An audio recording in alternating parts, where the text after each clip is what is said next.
Hey, what up everybody? This is Stevie Breach coming to you April 23rd, 2014, and it seems the inevitable has come. Many people have seen this rumor being posted, lots of big names dropping out of TNA over the past year. Christopher Daniels, one of the first names to walk into TNA to put them on the map about 12 years ago, has left the company, decided that he was not going to take a pay decrease, and figured that he just did not fit in with the future of TNA moving in the future.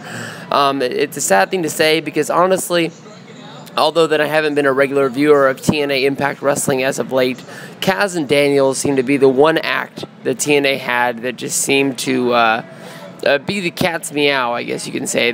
They really reinvented themselves, really coming back. Of course, everybody can remember from the breakup of Fortune, Christopher Daniels having that awesome match at Destination X, bringing back the X Division for the TNA, even if it was for one final night to say goodbye to it. I know that they really have still had guys like Kenny King, and they've had guys go out there and try to really put it over the top. Maybe it got a little bit of a big-time boost when Austin Aries was the champion for over a year, and now they have the whole, gimmick where, guys can cash in the title of Destination X, and they can go after the World Championship, of course, with Aries being able to cash in. Of course, also with, Velvet Sky's boyfriend, fuck me, I forgot his name right now. I'm feeling a little under the weather, I apologize, but Christopher Daniels, one of those guys that really put TNA on the map, and it's going to be a real sad place to see TNA without him. I had the benefit of meeting him twice.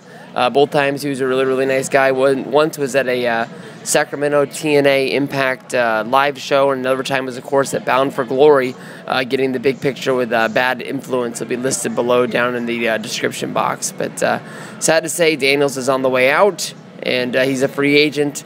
He doesn't seem that down about it. He says he's already getting a comic book published, and he's going to be moving in a different direction. So we'll find out if maybe he has a home in Ring of Honor, or maybe he'll just be that guy that floats around doing indie shows. He did 3 indie shows in the past few months, all in my area. I know that he's a guy that's based out of LA. The BTW, Big Time Wrestling, the guys who hold WrestleFest. He was up there. He did a single shot by himself. Him and Kaz came up here 2 other times. So these are big names up here in the California independent scene. So we'll see if maybe Daniels can find something over there. But it's sad to say Daniels, the guy with AJ that really put him over the top. Both of these guys are out of TNA. They're going to have to find a way to really reevaluate and find what they need to be, their main stuff that puts them on the map. I remember watching TNA back in the day, thinking this, they weren't going to last a week, they wouldn't last 2 weeks, they wouldn't last 6 weeks, they wouldn't last 6 months. AJ and Christopher Daniels really, really did anything they had to do to really, make sure that, you got your value, even if these shows were, what were the first few TNA shows? They were only $10 a week, and you watched them on Wednesday nights. I can't really remember, but man, Daniels was, of course, one of the first guys to get his first best of with TNA. The Fallen Angel, you can find it for most of the time about $2, $3 used on Amazon. So go on over there. I'm sure TNA is going to be, selling the shirts cheap as could be. But find a way to help this guy out because he needs all the help you can get.